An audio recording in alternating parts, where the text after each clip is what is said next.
Hello student, आप सभी का श्रेष्ठ नीट क्लासेस में स्वागत है।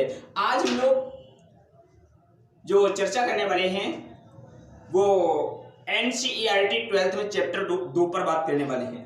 ठीक है, पुष्पी पादपों में लैंगिक जनन, sexual reproduction in flowering plant. ठीक है, ये हमारा चैप्टर का नाम रहा। तो उस दिन हम लोगों ने पिछले क्लास में क्या किया था, पुष्प के एक एक जो पुष्प होता है उसके प्रत्येक भाग को समझा था। उसका नाम क्या होता है, उसका कार्य क्या होता है, उसकी इकाई को क्या कहते हैं, इन सब बिंदुओं पर हम लोगों ने चर्चा की थी। आज हम लोग पहले इनको एक बार जो हमने पिछले क्लास में पढ़ा हुआ था उनको जल्दी से रिकॉल कर लेते हैं, है ना। फिर उसके बाद हम लोग जहां हम लोग बात समाप्त हुई थी, हम लोगों की बात कहां समाप्त हुई थी कि जो पुमंग होता है, पुमंग की एक इकाई को हम पुंकेसर कहते हैं। क्या कहते हैं? पुंकेसर कहते हैं, है ना। पुमंग की एक इकाई को पुंकेसर कहते हैं। पुंकेसर को मैंने कहा था, याद रखना,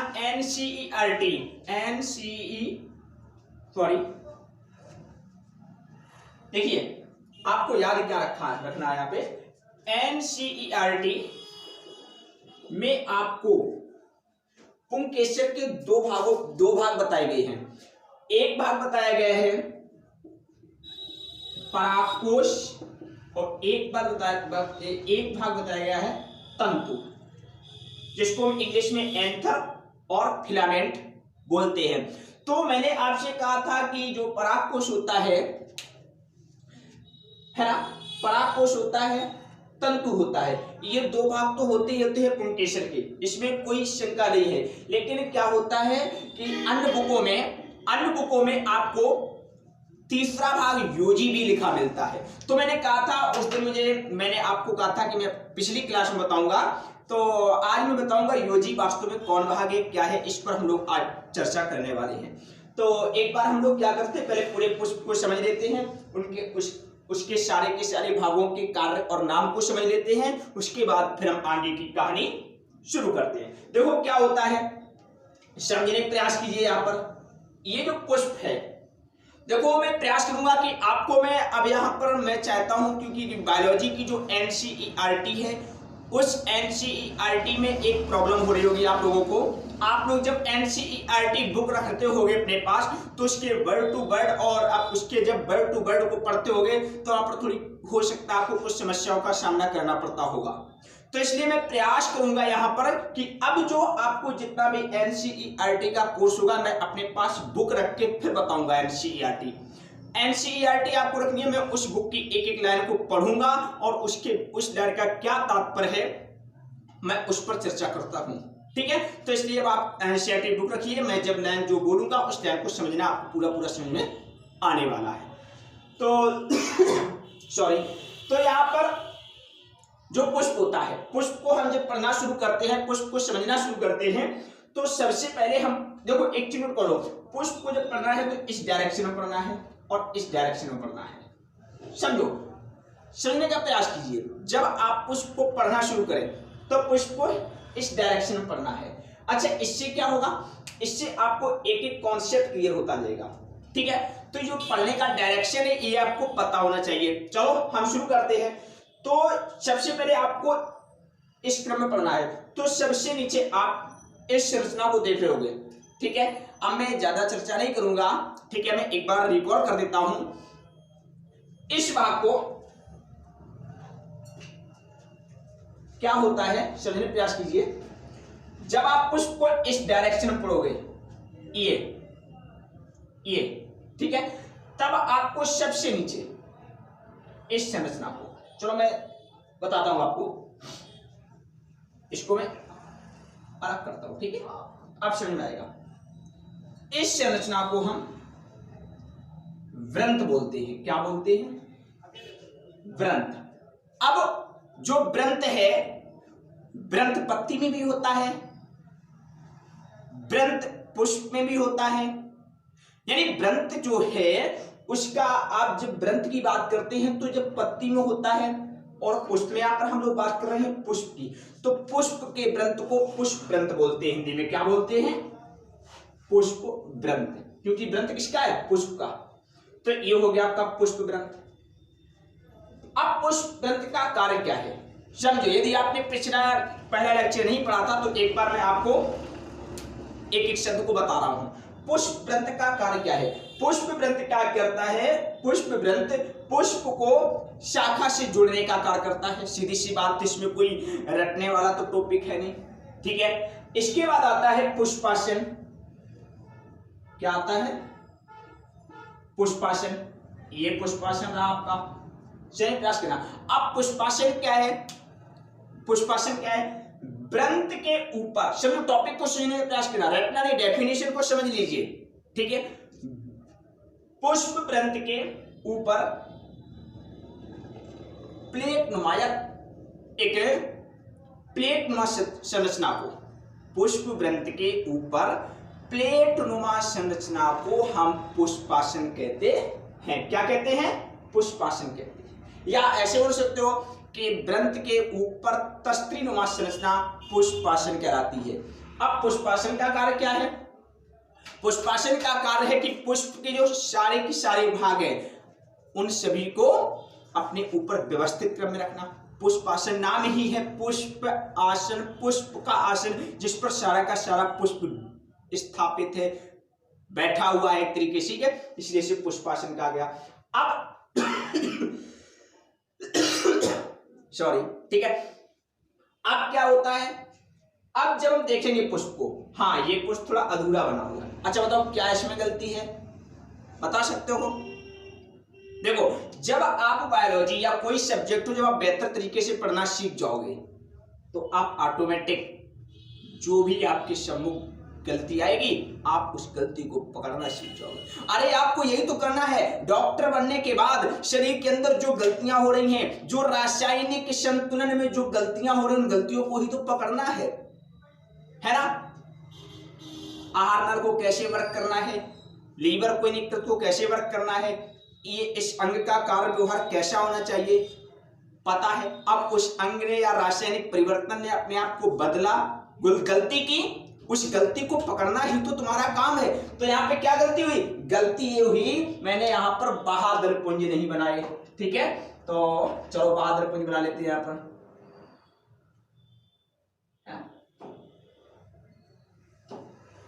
इस प्रकार समझ लो बहादुर पुंज। तो सबसे बाहर क्या है?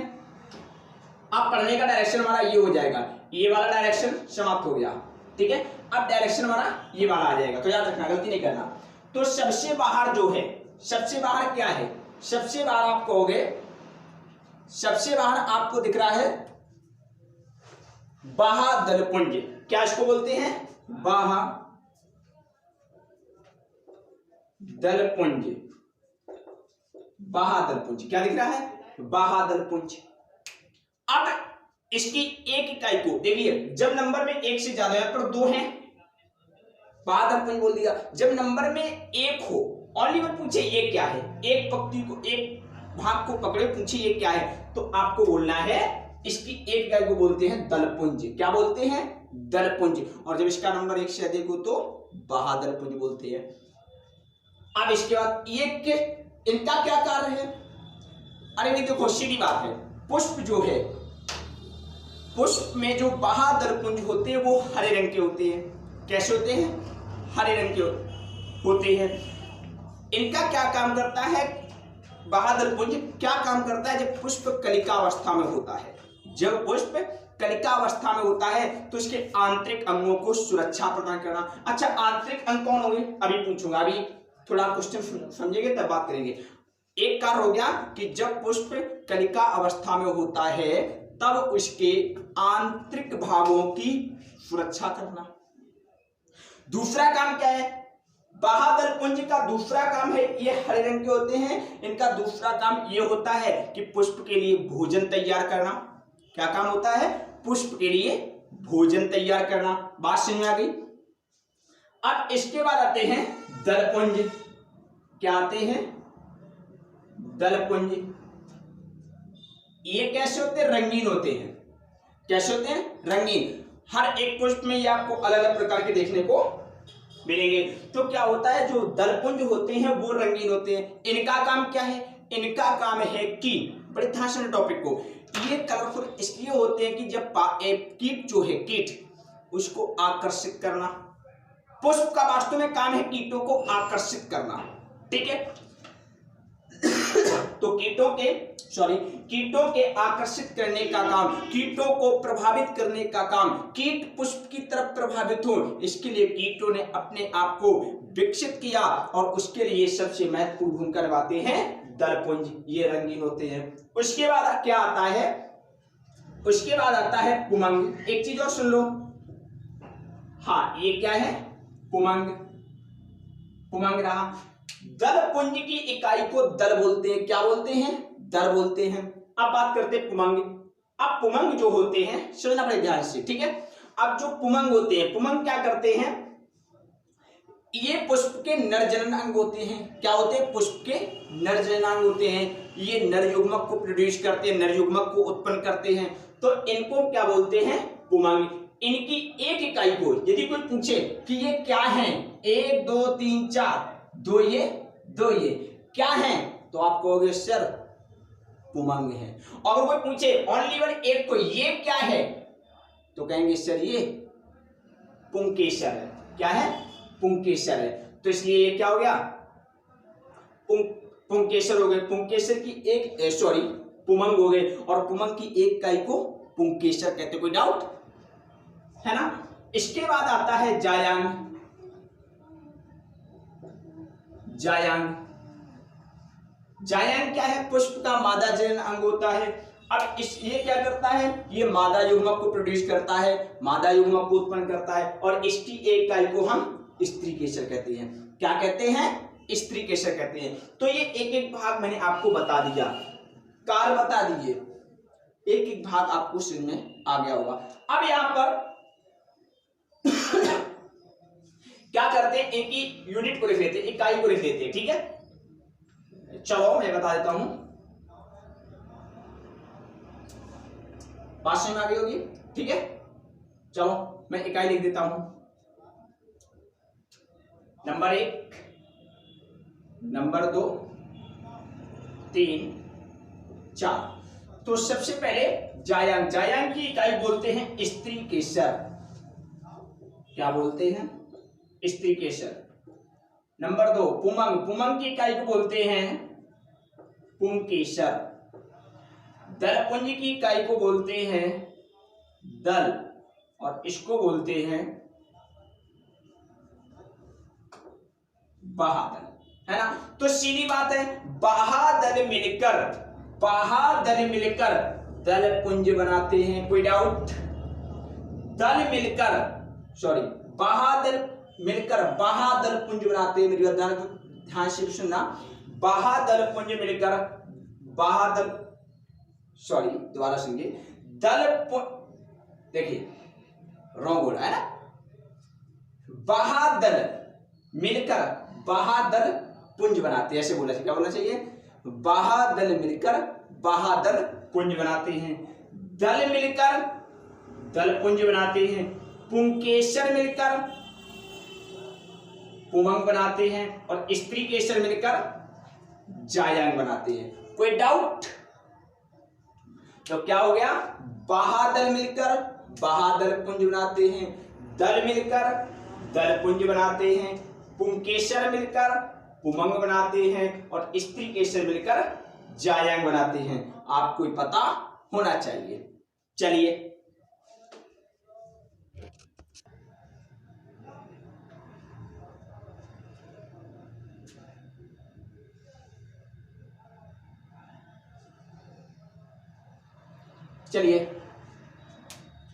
अब हम समझते हैं यहाँ पे।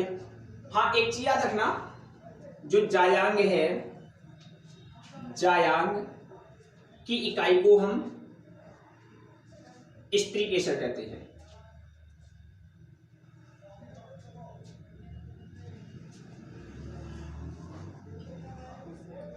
इकाई को हम स्त्री केसर बोलते हैं, और स्त्री केसर को ही हम लोग अंडक भी बोलते हैं। क्या बोलते हैं, अंडक। तो गलती नहीं करना, स्त्री केसर या अंडक लिख के एग्जामिनर पूछ सकता है, तो आपको पता होना चाहिए। ठीक है, स्त्रीकेसर या अंडक लिख के पूछ सकता है। तो कई सारे स्त्रीकेसर या कई सारे अंडक मिलकर जायांग का निर्माण करते हैं। ठीक है, अब हम आगे चर्चा करते हैं। इसमें क्या चर्चा करते हैं? जो हम बात करते थे पुमंग पर, किस पर बात कर रहे थे? पुमंग पर। पुमंग क्या है? आप कहोगे सर आपने बताया है पुमंग पुष्प का नर जननांग कहलाता है ना? नर जननांग कहलाता है। और ये नर युग्मक को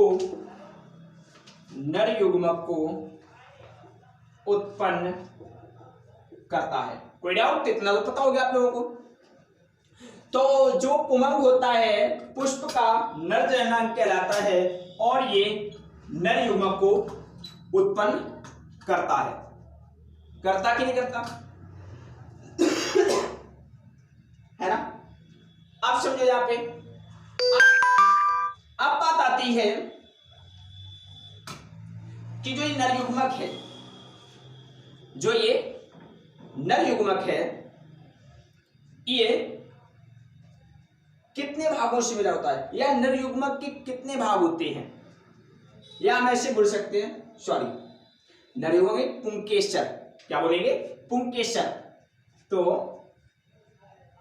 पुंकेसर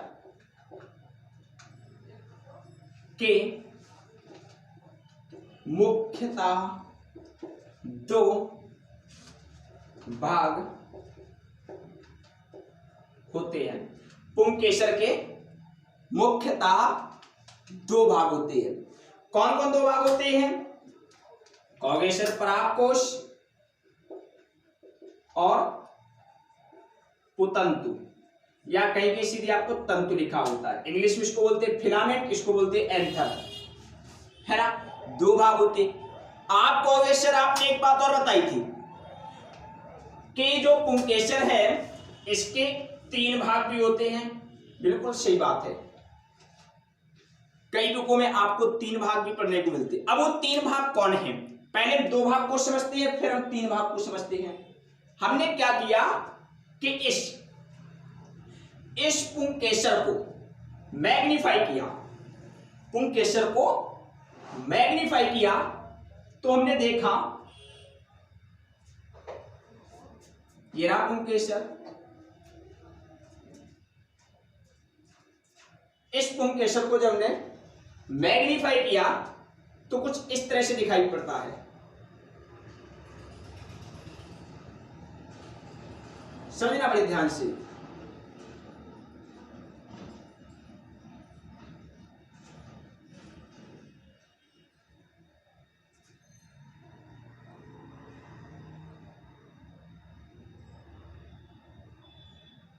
है ना?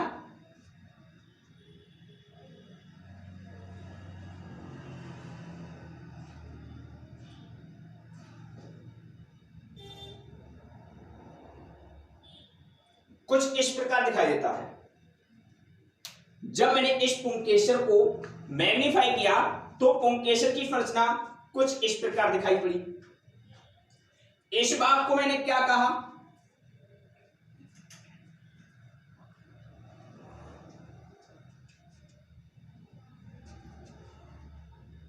इस भाग को मैंने कहा परागकोश, परागकोश, और इसको मैंने कहा तंतु। आपको हाँ साहब पता है, ये हो गया एनसीईआरटी। जब आप बुक देखोगे इसी तरह का डायग्राम आपको देखने को मिलेगा। तो ये क्या हो गया? ये हो गया परागकोश, है ना? और आपका ये हो गया तंतु, परागकोश और तंतु। कोई डाउट?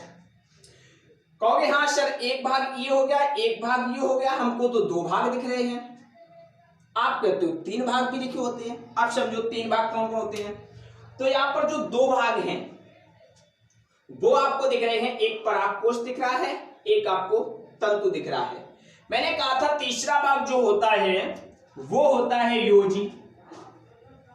क्या होता है? योजी। इंग्लिश में क्या बोलते हैं? करेक्टिंग बोलते हैं। कोई डाउट? आपको रिसर्च में हमको योजी के दिख ही नहीं रहा है, कहां है योजी? तो मैंने क्या किया, आप समझो इसको। अब मैंने इस डायग्राम को थोड़ा बदल के परिवर्तित करके बनाया। देखो कैसे, समझने प्रयास करना यहां पे। सॉरी, इस डायग्राम में क्या किया, इस प्रकार मैंने इसको बनाया।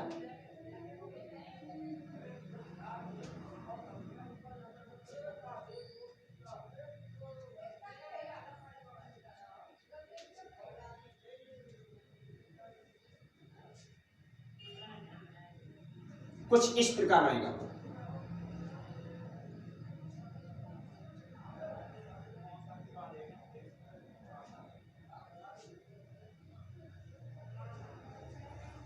ये है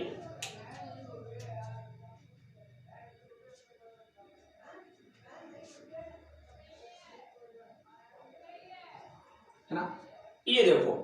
तो यहां पर परागकोश, ये परागकोश हो गया, ये तंतु हो गया। सुनना अपने ध्यान से प्रयास, टॉपिक को समझना है, रटना नहीं है। मैंने इसीलिए उस दिन आपको छोड़ दिया था, क्योंकि मैं उसको समझाता तो थोड़ा वीडियो थोड़ा बड़ा हो सकता था। ठीक है, तो यहां पे देखिए कि ये तंतु है, ये तंतु है, कोई डाउट? ये परागकोश है, ये परागकोश है, कोई डाउट? लेकिन यहां पर ये आपको अतिरिक्त दिख रहा होगा, इसी को हम बोलते हैं योजी। क्या बोलते हैं? योजी। क्या बोलते हैं? योजी। ये क्या हो गया? परागकोश। ये क्या हो गया? तंतु। या तो बात समझ लगी? कॉगेशन, ये संरचना क्या है? पे नंबर 1 नंबर 2 ये अलग अलग है, इनको हम क्या कहेंगे? हाँ, काफी क्वेश्चन है, इसके अंदर भी काफी फर्क देखने को मिलेगी, उसका इंतजार कीजिए। ठीक है, अभी आपको इतना पता होना चाहिए कि परागकोश जो पुंकेसर होता है, जो आपका पुंकेसर होता है, उसके मुख्यतः 2 या 3 भाग लिखे मिल सकते हैं बुक में। ठीक है, जैसा क्वेश्चन आए, जैसा नीट में आपके एग्जामिनर क्वेश्चन करे, उस तरह का आंसर आपको देना है। यदि आपको दोनों विकल्प दे तो राइट विकल्प एनसीईआरटी से 2 होगा। क्या होगा? 2 होगा। या फिर वो क्वेश्चन में पूछ दे कि पुंकेसर के भाग हैं, जैसे उसने क्वेश्चन कर दिया कि पुंकेसर को मुख्यतः विभाजित किया गया है। विकल्प ए दे दिया परागकोश, बी दे दिया तंतु, सी दे दिया योजी, डी दे दिया सभी। तब राइट आंसर आपका ये है। ठीक है, वैसे यदि दे दिया कि परागकोश को विभाजित किया गया है 1 भाग में, 2 भाग में, 3 भाग में, 4 भाग में, 5 भाग में, तो आपका राइट आंसर होना चाहिए 2 भागों में विभाजित किया गया है। 2 भाग कौन है? परागकोश, तंतु। कोई डाउट? इतना आपको पता। इस तरह से देखो, एक ही चीज समझते हो, क्योंकि हम लोगों का पर्पस 12th नहीं है, 11th नहीं है। अब 11th 12th की ये ना समझे कि सर मेरा पर्पस है, नीट नहीं है।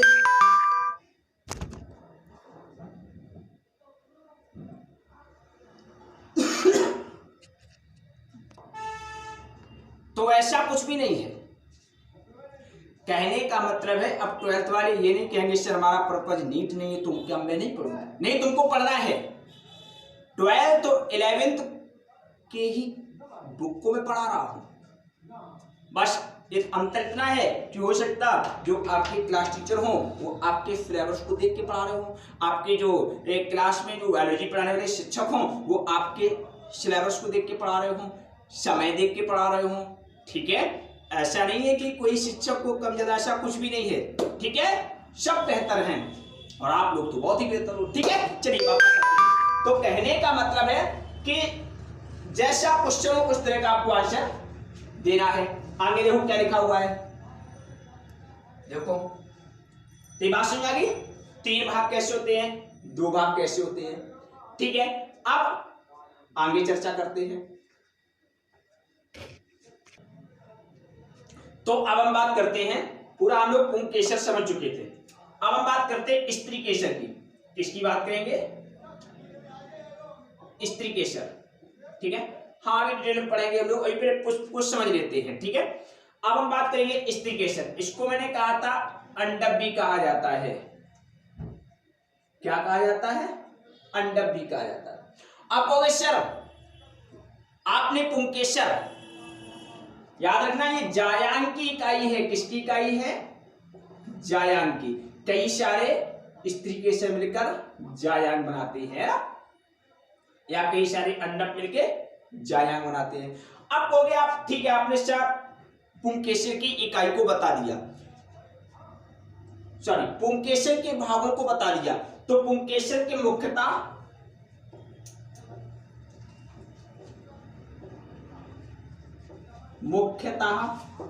2 भाग होते हैं। मैं एमपीआरटी से बोल रहा हूं, है ना, या 3 भी हो सकता है लिखे हुए बुक में, ठीक है।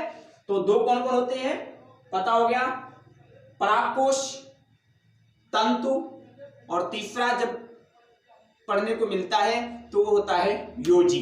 अब हम बात करते हैं स्त्रीकेसर। स्त्रीकेसर में अंडक के भी 3 भाग होते हैं, समझना। इसमें आपको सीधा सीधा याद रखना है कि स्त्रीकेसर यानी अंडक में 3 भाग होते हैं। स्त्रीकेसर के मुख्यतः 3 भाग होते हैं, इसमें कोई डाउट नहीं।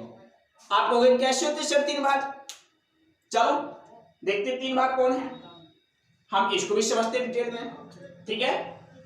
अभी हम लोग पुंकेसर, स्त्रीकेसर, पुष्प के भागों को समझेंगे। पुष्प के भाग समझने के बाद फिर मैं एनसीईआरटी बुक को पढ़ते हुए फिर पढ़ाऊंगा आपको, ठीक है, जिससे आपको समझ में आएगा पूरा। अभी हम लोग पूरा पुष्प का परिचय कर लेते हैं। क्या किया, ये रहा आपका स्त्रीकेसर।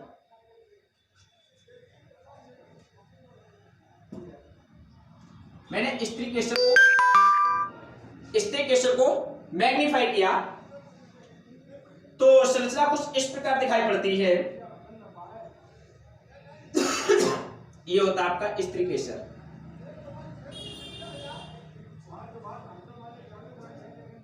ये रहा आपका स्त्रीकेसर,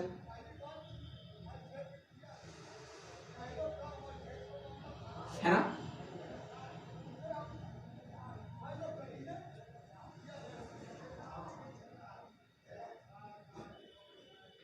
है ना, ये स्त्रीकेसर। अब जो स्त्रीकेसर है समझना अपने ध्यान से, इसके मुख्यतः 3 भाग होते हैं। वर्तिका,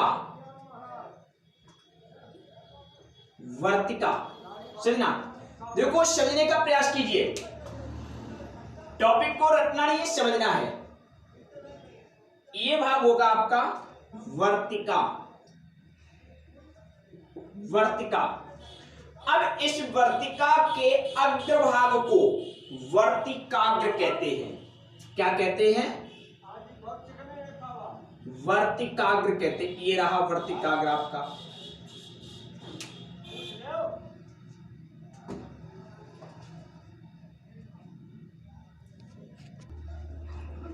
है ना। अब वर्तिका के अग्रभाग, अब वर्तिका के आधारी भाग को, वर्तिका के आधारी भाग को अंडाशय कहते हैं। क्या कहते हैं, अंडाशय कहते हैं,